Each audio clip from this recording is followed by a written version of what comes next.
Mas Rozali bisa bayangkan ya, kita ini dihadapkan pada satu khazanah warisan kekayaan yang kaya sekaligus rumit. Ilmu Nabi Muhammad SAW taban wa malu Sulaiman. Malu Sulaiman. Bukan malu Qarun ya. Dalam kitab yang ditulis misalkan oleh Ki Abdul Wahid Hashim ya, itu menegaskan betul bahwasannya seorang muslim sejati pasti akan mencintai tanah air.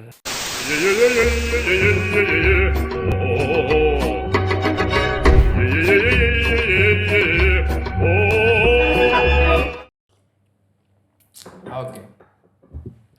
Kita lanjut. Pertanyaannya adalah sejak kapan arus sebesar itu surut dan kemudian kita identifikasi sedikit apa penyebabnya kira-kira. Sejak kapan itu surut dulu? Sejak kapan ini surut ya? Sepanjang yang saya kaji, Ya. itu sejak wafatnya Syekh Yasin Padang. Sejak Tahun wafatnya. 1990.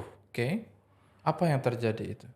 Karena mulai saat itu, dulu ulama Nusantara ketika berada di Mekah itu ada satu institusi pendidikan yang diemban, dikembangkan, diampu oleh orang-orang Nusantara sendiri di Mekah, namanya Madrasah Darul Ulum Ad-Diniyah. Oke. Dan Madrasah Darul Ulum Ad-Diniyah sebagaimana pengakuan salah satu muridnya Syekh Yasin, namanya adalah Syekh Mamduh Al-Misri, dalam kitabnya Tashniful Asma' ya, disebutkan sebagai bukan hanya sebagai institusi pendidikan, tetapi sebagai perpustakaan yang menyimpan literatur fikih mazhab Syafi'i terbesar yang ada di Mekah. Dan yang kedua, yang menyimpan literatur kitab-kitab peninggalan ulama Nusantara yang hidup dan meninggal di Mekah. Tapi setelah Syekh Yasin wafat, wallahu alam, gimana kabar perpustakaan ini? Nggak ada dah perpustakaannya. Nggak ada. Sampai pernah cari? Beberapa penelusuran yang dilakukan, manuskrip-manuskripnya ada yang kemudian sudah ambil alih ya oleh beberapa perpustakaan pemerintah Saudi Arabia di sini. Tetapi sebagian yang lain saya juga belum mengetahuinya. Nanti kalau saya ke Mekah tak cariin lah. Harus dicari itu. Iya. Harus dicari. Kalau ada alamatnya sama Google Map-nya cepat itu. Ya bukan hanya begitu, tetapi ini yang harus menjadi pikiran kita bersama, kita buat katalog. Iya. Katalog tentang manuskrip-manuskrip dan turas ulama Nusantara yang tersimpan di Saudi Arabia. Karena jumlahnya ada banyak sekali. Nah, Oke, lanjut. Syekh Yasin wafat, kemudian tradisi kepengarangan ulama Nusantara di Mekah ini semakin surut, tapi di Indonesia ini masih berlanjut hanya saja di kalangan pesantren. Oke. Jadi Contohnya, sudah tidak ada ini ya, nggak deras sambungannya ke Arab lagi setelah. iya, karena memang di Timur Tengah sendiri kan banyak yang berubah. Nah itu yang ingin saya tahu. Di mana yang berubah itu kan? Misalkan di Saudi Arabia, ketika masa ulama Nusantara tadi dari abad ke-16 hingga abad ke-20, itu kan tradisi pemikirannya adalah tradisi pemikiran Ahlus Sunnah wal Jamaah. Yang secara teologi itu terafiliasi dengan konsepnya Abu Hasan al-Asy'ari. Ya. Yang secara hukum Islam, syariat atau fikih itu terafiliasi dengan mazhab Syafi'i atau mazhab 4 lainnya ya, kalau di Indonesia Syafi'i ya. Lalu dalam etika atau akhlak itu terafiliasi dengan manhajnya Al-Imam Al-Ghazali ataupun manhaj ulama-ulama tasawuf sunni lainnya ataupun tasawuf yang dilembagakan yang kita kenal dengan tarekat. Nah, kemudian beriring dengan berubahnya tatanan sejarah yang terjadi di Hijaz ya, Kerajaan Saud. Kerajaan Ali Saud, kemudian afiliasi ideologinya juga memiliki afiliasi tersendiri. Termasuk halnya di Mesir di Al-Azhar, saat itu gelombang tradisi pemikiran yang semula Sunni tradisionalis tadi sempat diwarnai dengan gelombang arus pemikiran para reformis yang kita sebut sebagai kaum pembaharu. Di Turki sendiri yang dulu adalah tradisi pemikirannya Ahlus Sunnah wal Jamaah, kemudian mulai berubah karena arus utama resmi pemerintahnya adalah ultra sekuleristik ya, Di Turki. orang-orang Kemalis. Iya. Nah ini yang menjadikan kemudian perubahan peta tradisi pemikiran Islam dan implikasinya terhadap yang terjadi dan berkembang di Nusantara itu sendiri. Ya.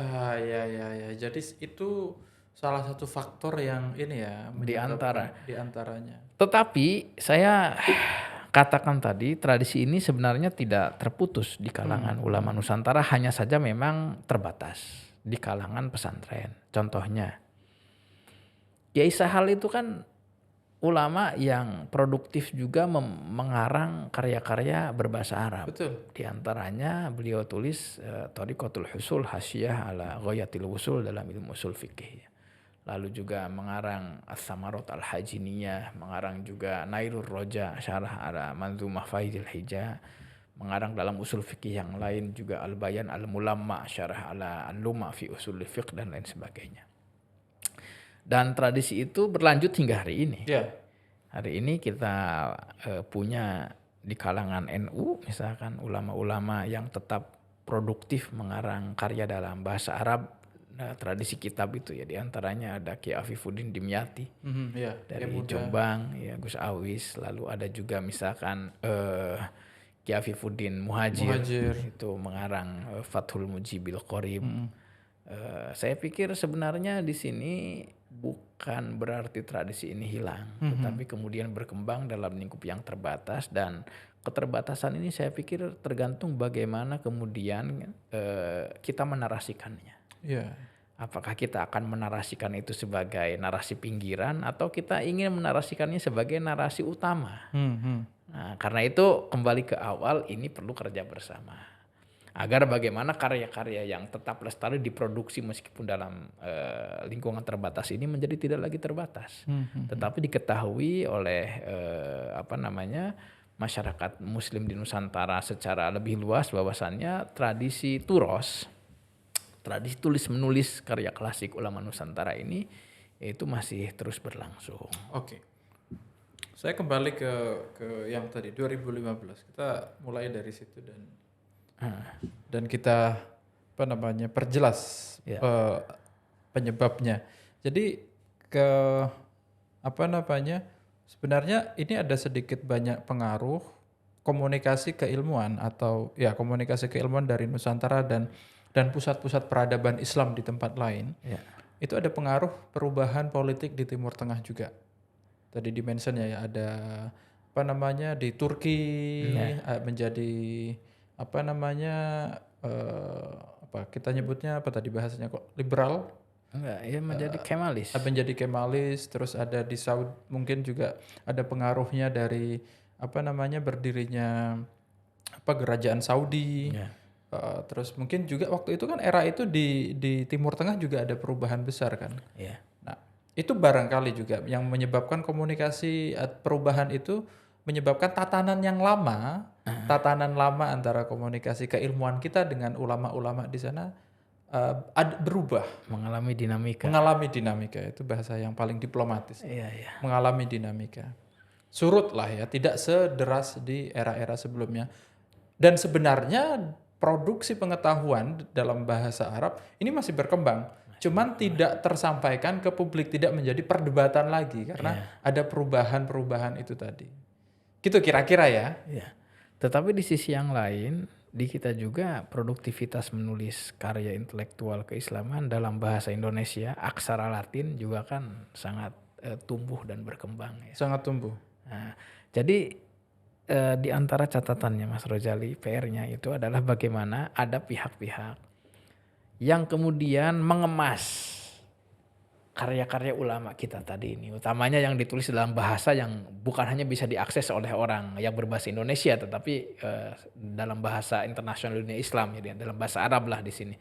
Bagaimana agar karya-karya ini kemudian bisa terkoneksi kembali, ya betul, dengan dunia Islam secara luas ya, dan ini saya pikir perlu strategi bersama. Strategi besar ini. Hal lain yang belum saya sampaikan juga adalah itu kan karya-karya yang sudah diketahui, sudah dikaji. Ada karya-karya yang memang masih berupa naskah kuno tulis tangan dan belum banyak diketahui.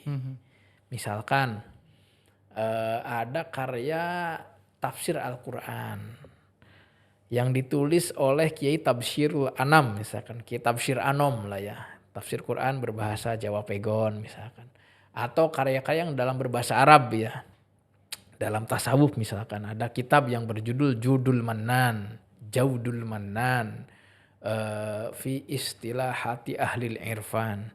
Ada juga Al-Mukhtasar Al-Marqum fi ma'rifati ahwalil ma'lum. Itu adalah karya-karya yang ditulis oleh ulama Nusantara dalam tasawuf, dalam bahasa Arab, dan berkembang pada masa-masa periode abad ke-17, abad ke-18. Tetapi kan sudah terputus, tidak diketahui pada zaman sekarang. Contohnya lagi misalkan ketika saya melakukan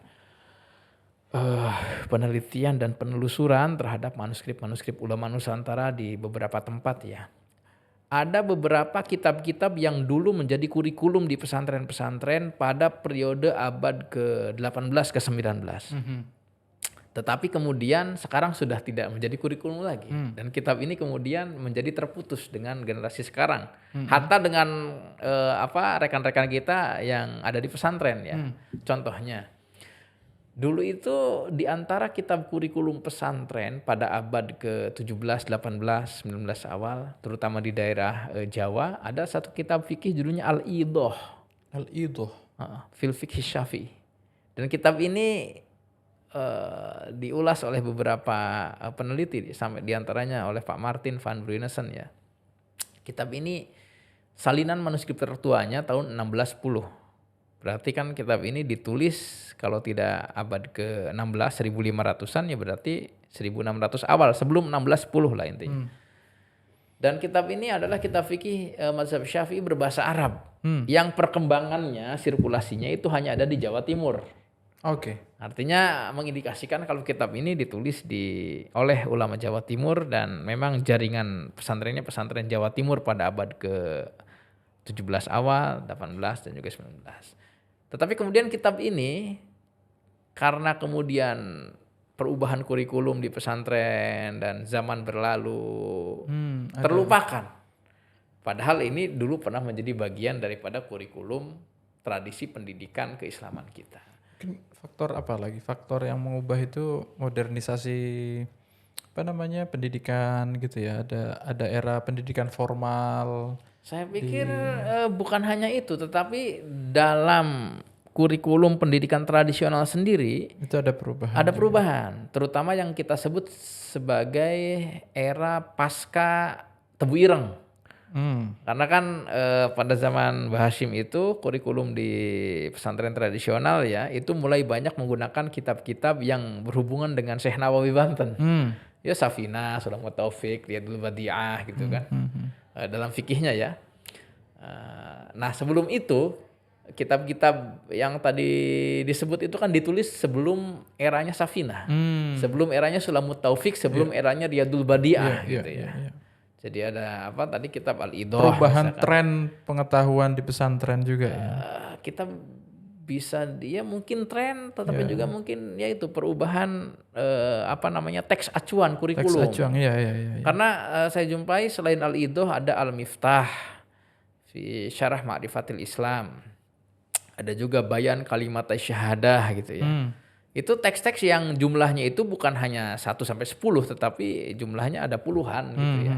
Dan rata-rata manuskripnya ini itu berbahan kertas kulit kayu atau deluang dan berasal dari periode abad ke-19 abad ke-18 seperti itu. Nah, artinya Mas Rozali bisa bayangkan ya, kita ini dihadapkan pada satu khazanah warisan kekayaan yang kaya sekaligus rumit. Nah, rumitnya kenapa? Karena tadi itu ada banyak sekali ini dalam bidang ini, ada ini pernah dipakai sekarang enggak gitu kan, ini pernah jadi bahan perdebatan sekarang sudah tidak diketahui dan seterusnya. Karena itu penting di sini untuk kita kita petakan ya.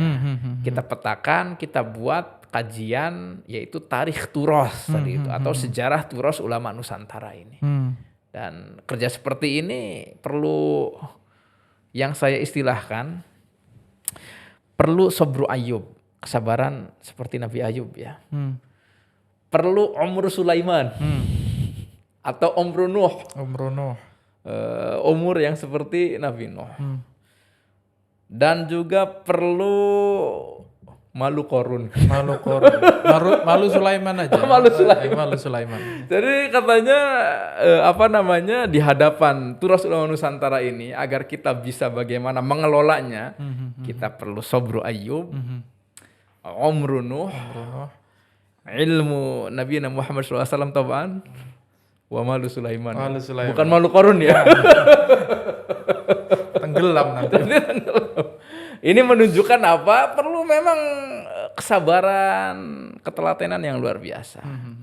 Perlu waktu yang juga tidak sebentar. Enggak sebentar. Perlu landasan ilmu pengetahuan yang memang harus mumpuni yang mengelolanya ini. Ya. Dan terutama juga kita perlu support infrastruktur lah ya. Ya, itu Malu Sulaiman itu. Malu Sulaiman di sinilah ya. Seperti itu. Jadi kuncinya Malu Sulaiman. Malu Sulaiman. Salah satu kuncinya. Salah satu kuncinya. Ada Malu Sulaiman tapi nggak ada pengetahuan yang cukup juga. Sama juga. Betul. Ya. Menarik sekali. Menarik dan menantang sekali. Karena kita sedang berbicara peradaban ya, pada dasarnya kita bicara peradaban. Nah, di tengah-tengah cita-cita yang sedemikian, apa kaitannya dengan PBNU sekarang? Ada peluang nggak dengan gerakan Gus Yahya mempromosikan Islam di Indonesia dengan begitu bagus ya? Mengundang, kita melihat orkestrasi R20 misalnya beberapa waktu lalu, dan ada halakoh fikih internasional akan bicara tentang hal-hal yang besar yang sedang dibahas. Terus kemudian di pesantren-pesantren ada halakoh fikih peradaban. Ada potensi, ada peluang untuk itu, untuk tadi cita-citanya mengembangkan. Ini harus diangkat kembali. Ini kayaknya sejalan dengan itu semua ya. Ya, alhamdulillah pada periode kepemimpinan Kiai Yahya itu sudah bekerja untuk hal ini. Mencetak Majmu' Mu'allafat Ulama Indonesia itu atau bunga rampai karya-karya ulama Nusantara sepanjang zaman dari abad ke-17 sampai masa sekarang. Pada tahun yang lalu mencetak juga karya tasawufnya Syekh Abdul Rauf Singkil sebagai salah satu souvenir saat pelantikan pengurus yang baru waktu di Cipasung ya. Saya pikir kuncinya begini, kita berbicara ini, bekerja terhadap Turas ini bukan untuk glorifikasi, bukan untuk romantisme masa lalu. Betul. Tetapi ini adalah bagian dari strategi membangun peradaban. Karena Turas ini jangan dipandang sebagai produk masa lalu, tetapi ini adalah pondasi kita, akar kita, jati diri kita, cermin kita. Kita bisa bayangkan pohon yang tumbuh besar, tetapi tidak punya akar kan pasti akan cepat tumbang. Demikian juga bangunan rumah yang kelihatan megah tetapi tidak punya pondasi. Nggak bisa jadi lantai 2 lah minimal itu. Lantai 2 dan cepat rubuh rumah itu. Ini pentingnya kita bagaimana mengkoneksikan tradisi masa sekarang dan gagasan masa depan kita itu punya landasan masa lalu. Karena ada banyak nilai-nilai yang masih aplikatif, nilai-nilai yang masih signifikan, yang terdapat dalam pemikiran-pemikiran ulama masa lalu yang bisa kita teladani dan jadikan inspirasi bahkan solusi untuk masa sekarang. Contohnya, dalam karya tasawufnya Syekh Abdul Rauf Singkil yang berjudul Tanbihul Masyi Al-Mansub ila Thariqil Kusyashi. Syekh Abdul Rauf di sana pada abad ke-17 sudah mewanti-wanti agar jangan mudah untuk mencaci maki dan mengkafirkan terhadap pihak-pihak yang berbeda pendapat dengan kita. Nah, ini pada fenomena sekarang kan fenomena orang mudah mencaci maki, orang mudah mengkafirkan karena beda pemikiran, mungkin beda pilihan politik. Gitu saya melihatnya malah memang karakter orang bodoh dari dulu sampai sekarang ya itu sama ya. Suka nyaci orang gitu kan. Iya. Lalu misalkan sebelum Syekh Abdul Rauf Singkil ada namanya Syekh Muhammad Ali bin Allan As-Siddiqi yang menulis karya untuk muridnya Sultan Banten keempat Sultan Abdul Mafakhir dalam kitabnya yang berjudul Al-Mawahib Ar-Rabbaniyah fi Jawabil As'ilah Al-Jawiyah itu memberikan catatan bahwasannya agar kita itu tidak mudah untuk berbicara terhadap hal-hal yang kita tidak mengetahui betul akan kebenaran hal itu. Ya kan? Jadi kadang kan fenomena sekarang ini ya orang asal ngomong saja padahal nggak tahu gimana-gimananya. Nah, itu sudah diperingatkan oleh Ibnu Allan gitu kan. Wa hadzarahum katanya. Jadi Allah memperingatkan kepada orang muslim ini agar tidak banyak bicara atas sesuatu yang tidak banyak mereka tahu. Ya. Lalu misalkan tentang masalah Islam dan kebangsaan misalkan. Dalam kitab yang ditulis misalkan oleh Ki Abdul Wahid Hashim ya. Itu menegaskan betul bahwasannya seorang muslim sejati pasti akan mencintai tanah air dan juga negaranya. Dan nasionalisme itu adalah bagian daripada agama kita. Artinya nilai-nilai seperti ini yang sejak zaman dulu sudah dicarikan solusinya oleh guru-guru kita, ulama-ulama kita. Tetapi karena memang tadi yang dikatakan Mas Ghazali karena ya kita mungkin lebih tidak tahu gitu kan atau istilah lainnya bodoh, tidak mengerti pemikiran zaman dulu. Akhirnya masalah-masalah yang sebenarnya zaman dulu sudah diselesaikan itu diulang-ulang lagi. Ya, masalah relasi antara agama dan negara. Hatta misalkan tentang masalah-masalah yang menjadi tradisi keislaman yang berkembang di Nusantara seperti tahlilan, mauludan, bedug, itu sudah diselesaikan. Sudah dibahas di abad ke-19 misalkan dalam satu kitab yang berjudul Muhimmatun Nafais fi Jawabil As'ilah Al-Hadis yang ditulis oleh Sayyid Ahmad Zaini Dahlan, gurunya Syekhona Khalil, gurunya Mbah Khalil Bangkalan, ya gurunya Syekh Nawawi Banten. Nah, tetapi karena memang ilmu pengetahuan ini terputus dan tidak sampai kepada generasi sekarang, akhirnya kita mengulangi masalah yang sebenarnya 100 tahun lalu itu sudah diselesaikan. Karena apa ya? Karena yang disebut oleh Mas Rozali tadi karena ketidaktahuan kita tadi. Ini pentingnya kemudian kita memiliki semesta pengetahuan terhadap tradisi pemikiran ulama masa lalu kita ini bukan untuk glorifikasi, bukan untuk romantisme, tetapi kita kembali pada satu falsafah pandangan bahwasannya man la madiyalahu la hadirolahu wa man la hadirolahu la mustaqbalalahu. Bangsa yang tidak memiliki kemampuan untuk bisa mengelola sejarah pemikiran dan juga sejarah peradaban warisan masa lalunya, turusnya ini, maka dia bisa dipastikan tidak akan bisa mengelola dan membangun pada masa sekarang ini. Dan bangsa yang tidak tahu bagaimana mengelola permasalahan zaman sekarang itu dipastikan tidak tahu bagaimana merancang masa depannya ini. Iya, betul. Ya sederhananya biar tidak, kalau bahasa lagu dangdutnya itu apa itu? Tidak jatuh ke lubang yang sama untuk kedua kalinya. Tidak jatuh ke lubang yang sama. Ya, maksudnya tidak melakukan kesalahan yang sama. Oh, siap. Karena dulu sudah pernah dibicarakan kan. Kok sekarang diperdebatkan lagi? Dan sekarang orang yang tidak tahu bahwa dulu sudah ada jawabannya mencari jawabannya sekarang. Padahal dulu sudah ada. Kira-kira kan gitu. Ya. Itu maksudnya. Betul. Iya. Nah, menarik sekali nih. Teman-teman, ini menjadi bagian akhir dari perbincangan kita. Tentu kesimpulannya adalah kita perlu bekerja sama-sama, itu selalu menjadi kesimpulan di setiap kali diskusi. Jadi itu klasik sekali. Tapi bahwa yang paling penting membuat orang bekerja bersama-sama itu kan, saya tidak percaya kerja sama itu. Tidak percaya kerja bersama-sama itu. Yang saya percaya adalah pekerjaan yang dilakukan oleh 1-2 orang yang ditularkan kepada orang lain untuk mengerjakan bersama-sama pada akhirnya. Jadi itu istilahnya apa itu, Mas? Itu kerjasama.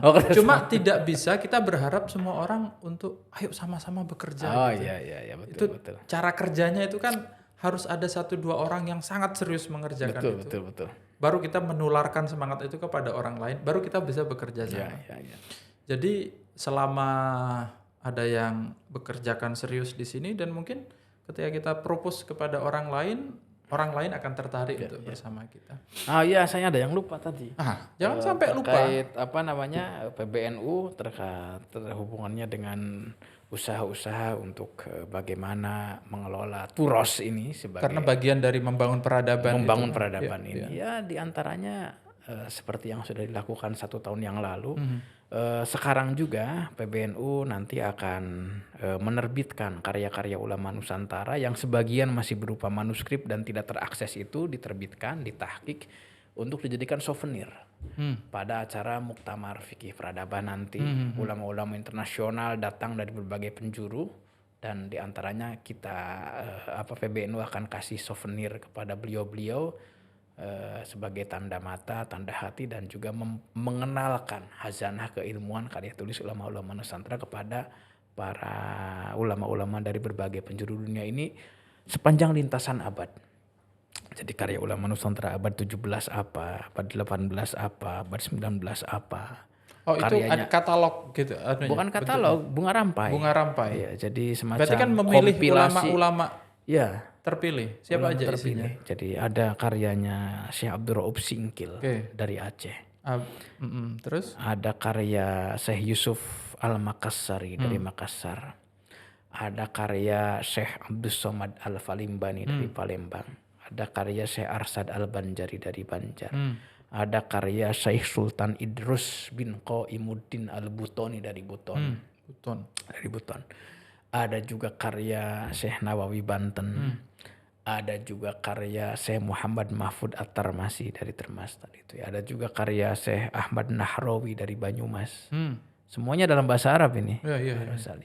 Ada karya Hadratus Syekh Kiai Hasyim Asy'ari. Ada karya Kiai Sahal Mahfuz, Allah yarham Raisam PBNU, termasuk karya Kiai NU kontemporer yang masih hidup. Di antaranya adalah karya Kiai Haji Afifuddin Muhajir tentang NKRI fi Mizan Syariah ya.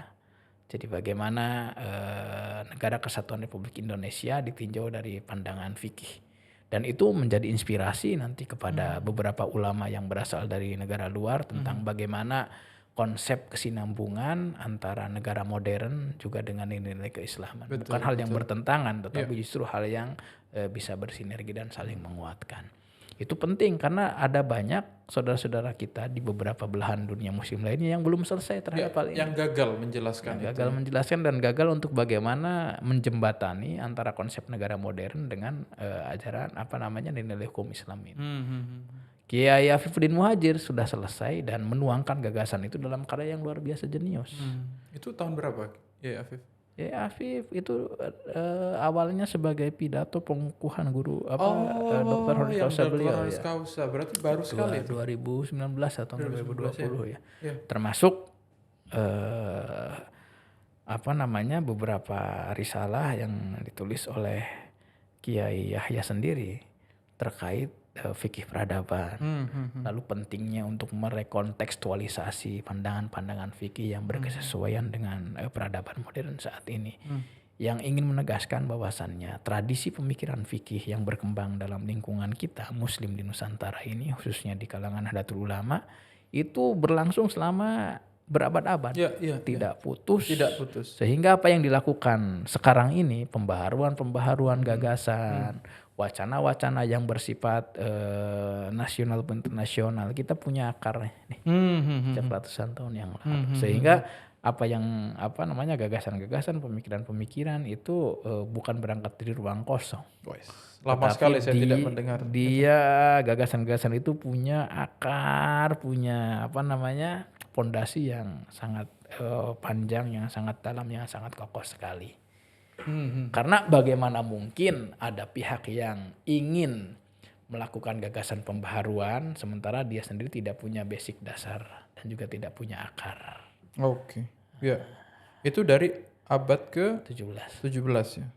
Ya, abad 17 sampai sekarang. Wow. Luar biasa ini. Ini proyek besar karena ya itu kalau mau bangun peradaban kita harus bisa berkomunikasi dengan orang yang lebih banyak kan ya. Nah ya termasuk ini di lembaga kita Mas Rozali, LTN. Kita harus bikin hal-hal yang internasional Pak. Ya. Cocok itu ya. Ya sangat cocok. Apa yang bisa kita lakukan di dalam konteks itu, Pak? Yang mana ini? Di dalam konteks PBNU sedang membangun peradaban, terus kemudian kita sedang berupaya berkomunikasi dengan dunia internasional, khususnya di kantong-kantong agama Islam. Ya paling tidak hal yang paling realistis kita menjadi bagian dari penyelamat dokumen sejarahnya. Jadi Itu kan tugas sampean itu. tugas ngane. Tugas saya bikin conference di pusat-pusat negara peradaban Islam yang kuat sekarang. Ya itu Itu ya, bagus sekali. cocok ya. Kan sampai yang punya dokumen, saya bikin kegiatan. Gitu ya. Iya iya Kita iya. bikin di Mesir, kita bikin di mana gitu Iya kan. iya iya. Ya. Kita bagi tugas lah nanti di sini. Oke, ya kita bicara peradaban dan itu memang Iya, gini juga Mas Rosali, LTN termasuk hal yang harus kita dorong, punya semacam pusat arsip dokumen manuskrip karya kesejarahan ulama Nusantara. Arsip-arsip NU terpusat, terdigitalkan, terkelola. Manuskrip-manuskrip karya para pendiri NU, ulama-ulama NU terpusat, terarsip, terkelola.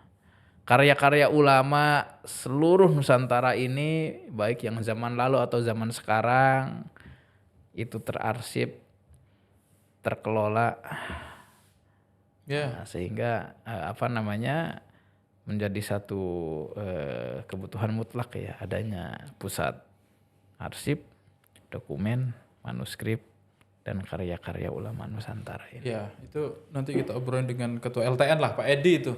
Biar dipikirkan, nggak sampean aja yang mikir tuh, biar Pak Edi juga. Nanti LTN sama perpustakaan PBNU itu kayaknya kerja barengnya. Oke, Udah kebanyakan ini lah. kebanyakan ya, banyak sekali yang kita bicarakan. Teman-teman yang mengikuti dari awal sampai akhir, jangan ke situ-situ, kameranya tertutup. Oh siap. Teman-teman yang mengikuti dari awal sampai akhir diskusi kita sedang membicarakan sebenarnya tadi sudah disebutkan oleh Mas Ginanjar, oleh Ajengan Ginanjar tentang sebuah upaya untuk membangun peradaban, untuk menjadi bagian dari peradaban besar yang diawali dari diskusi tahun 2015 tadi itu, bahwa sebenarnya kita tidak keluar dari bagian perbincangan ini. Cuma mungkin ada kondisi-kondisi global yang menyebabkan komunikasi terputus. Jaringannya terputus lah kira-kira waktu itu. Karena ada satu dan lain hal. Tapi sebenarnya pengetahuan itu masih terproduksi terus-menerus di sini. Masih sangat subur tanah kita untuk memproduksi pengetahuan, dan tantangannya adalah kembali mengkomunikasikan itu ke dunia yang lebih luas dalam forum yang lebih abad inilah, dengan mekanisme yang lebih abad ini. Mungkin kalau dulu ada dulu ada conference dengan bahasanya sendiri, sekarang kita juga sudah mesti mulai memikirkan itu. PBNU di awal tahun kepengurusan yang di bawah kepemimpinan Gus Yahya sudah melakukan itu dengan sangat ngebut ya, saya kira di tahun awal itu. Kita yang mengikuti bareng-bareng sudah capek sekali dengan upaya mengembalikan NU ke tempatnya yang seharusnya menjadi bagian dari perbincangan global. Kan dari awal Gus Yahya meyakini bahwa berdirinya Nahdlatul Ulama itu adalah bagian dari upaya untuk membangun peradaban. Nah, yang tadi kita bicarakan adalah upaya-upaya untuk menuju situ dengan mengangkat kembali sejarah kita untuk menjadi landasan kita hidup hari ini dan membangun masa depan. Saya berterima kasih sekali kepada Ajengan Ginanjar atas waktunya, sharing pengetahuannya. Mas Rosali. Semoga teman-teman, saya kira banyak sekali yang tertarik untuk diskusi ini, dan saya pikir diskusi-diskusi semacam ini harus berkembang dan harus menjadi kesadaran ya, terutama di pesantren, karena santri itu perlu tahu konteks yang lebih besar. Ya. Kenapa dia belajar ilmu hadis, ilmu fikih sekarang? Ya. Bukan hanya sekedar bukan mengecilkan manfaat ya, tapi bukan sekedar untuk kita tahu hal ikhwal ubudiyah, tapi kita bicara hal yang jauh lebih besar. Mungkin ya diantaranya juga bicara peradaban, bicara hal yang lebih besar dari itu. Dan itu mungkin perlu informasi seperti yang kita diskusikan. Sekali lagi matur nuwun ajengan, semoga sukses dan kita bersama-sama bisa berkhidmat untuk perkembangan Nahdlatul Ulama, bisa berkontribusi sedikit banyak untuk perkembangan Islam. Amin. Wallahul muwaffiq ila aqwamit thoriq. Wassalamualaikum warahmatullahi wabarakatuh. Waalaikumsalam warahmatullahi wabarakatuh. Hatur nuhun Mas Ghazali. Nuhun.